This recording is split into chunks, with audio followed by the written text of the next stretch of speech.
बंगाल में शाह का मंथन, कानून व्यवस्था की समीक्षा। बंगाल में बम्पर जीत के बाद केंद्रीय गृह मंत्री अमित शाह लगातार एक्शन मोड में हैं। अमित शाह ने बंगाल में कानून व्यवस्था को दुरुस्त करने की भागदौड़ संभाली हुई है। अमित शाह ने अपने पश्चिम बंगाल के 3 दिवसीय दौरे के आखिरी दिन रविवार को कानून व्यवस्था को लेकर मुख्यमंत्री शुभेंदु अधिकारी के साथ में हाई लेवल समीक्षा बैठक की। बैठक में गृह मंत्री ने राज्य के शीर्ष प्रशासनिक और पुलिस अधिकारियों के साथ में सीमा सुरक्षा, घुसपैठ और आंतरिक सुरक्षा से जुड़े संवेदनशील मुद्दों पर चर्चा की है। इस बैठक में राज्य के मुख्य सचिव मनोज अग्रवाल और पुलिस महानिदेशक सिद्धनाथ गुप्ता सहित कई वरिष्ठ अधिकारी शामिल हुए। ये बैठक दक्षिण कोलकाता में हुई।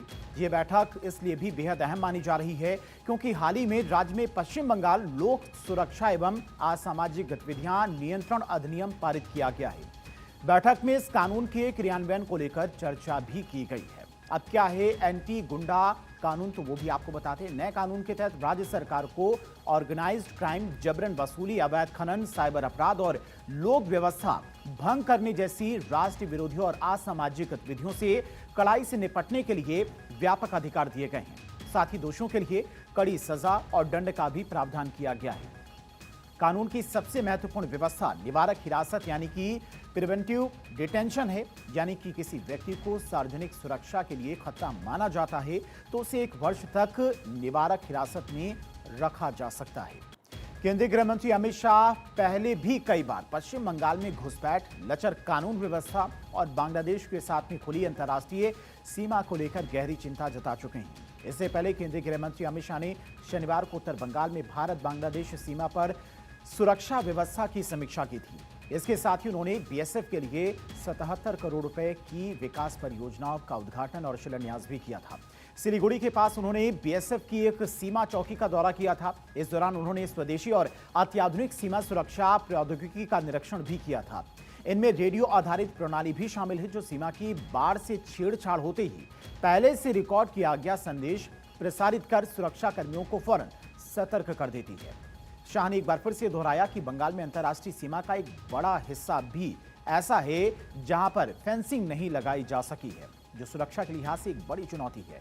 राज्य की बांग्लादेश के साथ में 2217 किलोमीटर लंबी सीमा है। साथ ही इसकी सीमाएं नेपाल और भूटान से भी लगती हैं। बंगाल के 3 दिवसीय दौरे के आखिरी दिन अमित शाह ने कोलकाता के अलीपुर स्थित राष्ट्रीय पुस्तकालय परिसर में वर्ल्ड म्यूजियम का उद्घाटन किया। कार्यक्रम को संबोधित करते हुए अमित शाह ने कहा कि देश की संस्कृति के लिए आज का दिन बड़ा दिन है। मनुष्य के भाव से शब्द की उत्पत्ति होती है और शब्द का कभी अंत नहीं हो सकता है। ओंकार ही विश्व का सबसे पहला शब्द है। शब्द को सुना जा सकता है, बोला जा सकता है, जिया जा सकता है और अगली पीढ़ी को दिया भी जा सकता है। ये अगली पीढ़ी को देने का जो काम है वो ये शब्द संग्रहालय करेगा। ये अदृश्य विरासत जो है उसको दृश्य, श्रव्य, स्पर्शनीय और अनुभवात्मक बनाने का काम इन लोगों ने किया है। इसको आप देख भी सकते हैं, सुन भी सकते हैं, स्पर्श भी कर सकते हैं और अनुभव भी कर सकते हैं। जब अंदर कोई कहता है कि विश्व में सबसे पहला शब्द कौन सा बोला गया होगा, और जब ओंकार आता है तो हमें भी लगता है कि ओंकार ही विश्व का सबसे पहला शब्द होगा। जब माँ की लोरियां अपने भाषा में हम सुनते हैं तो हमें भी अपनी माँ की याद दिला देती है। बहन ने भी लोरी गाई होगी, माँ ने भी गाई होगी, और हम अपनी भाषा, अपनी माँ, अपनी बहन के साथ, उसके दुलार के साथ अपने आप जुड़ जाते हैं। केंद्रीय संस्कृति मंत्रालय की देखरेख में नेशनल लाइब्रेरी द्वारा विकसित ये संग्रहालय भारत की समृद्ध भाषाई विरासत को दिखाता है। क्यों खास है म्यूजियम ऑफ वर्ल्ड? वर्ष 2021 में प्रधानमंत्री नरेंद्र मोदी ने राष्ट्रीय पुस्तकालय के दौरे के दौरान उनके मन में संग्रहालय की परिकल्पना आई थी।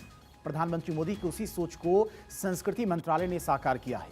संग्रहालय का उद्देश्य 22 भारतीय भाषाओं की उत्पत्ति, विकास और सांस्कृतिक योगदान को एक मंच पर लाना है। ये केवल भाषाओं का संग्रहालय नहीं है बल्कि भारत की ज्ञान परंपरा की भी डिजिटल प्रस्तुति है। शब्दलोक का पहला चरण भारतीय भाषाओं, लिपियों और साहित्य की विविधता को दर्शाता है। इस संग्रहालय में 9 गैलरी हैं, जिसमें शब्दों की हजारों वर्षों की यात्रा को जीवंत रूप में प्रस्तुत किया गया है। इसे देश का ही नहीं बल्कि विश्व का पहला अपनी तरह का संग्रहालय माना जा रहा है। संग्रहालय में सबसे आकर्षक 9 रस गैलरी है, जहां पर होलोग्राफी तकनीक का उपयोग किया गया है। बच्चों और युवाओं के लिए रेडियो फ्रीक्वेंसी आइडेंटिफिकेशन आधारित इंटरएक्टिव प्रणाली भी विकसित की गई है। किसी पुस्तक को विशेष रीडर पर रखते ही उससे जुड़ी जानकारी और डिजिटल सामग्री स्क्रीन पर खुद दिखाई देने लगती है। संग्रहालय 15 अगस्त तक आम लोगों के लिए निःशुल्क खुला रहेगा। पश्चिम बंगाल में श्वेत क्रांति 2.0 का आगाज हो रहा है, जिसमें अमूल 700 करोड़ रुपए के निवेश से दुनिया का सबसे बड़ा दही उत्पादन संयंत्र स्थापित करेगा। केंद्रीय मंत्री अमित शाह ने रविवार को इसकी आधारशिला रखी। अब हावड़ा में सबसे बड़ा दही उत्पादन संयंत्र हावड़ा फूड पार्क में 700 करोड़ के निवेश के साथ में अमूल बंगाल डेयरी परियोजना की शुरुआत। परियोजना के पूरी तरह से तैयार हो जाने पर यहां पर रोजाना लगभग 30 लाख लीटर दूध का प्रसंस्करण किया जा सकेगा।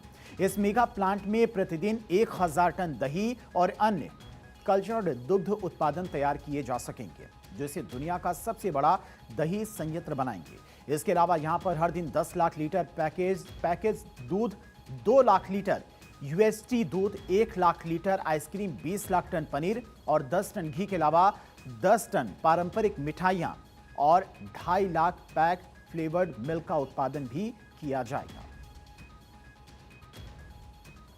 मित्रों, आज यहां पर बंगाल के किसानों के लिए बहुत बड़ा दिन है।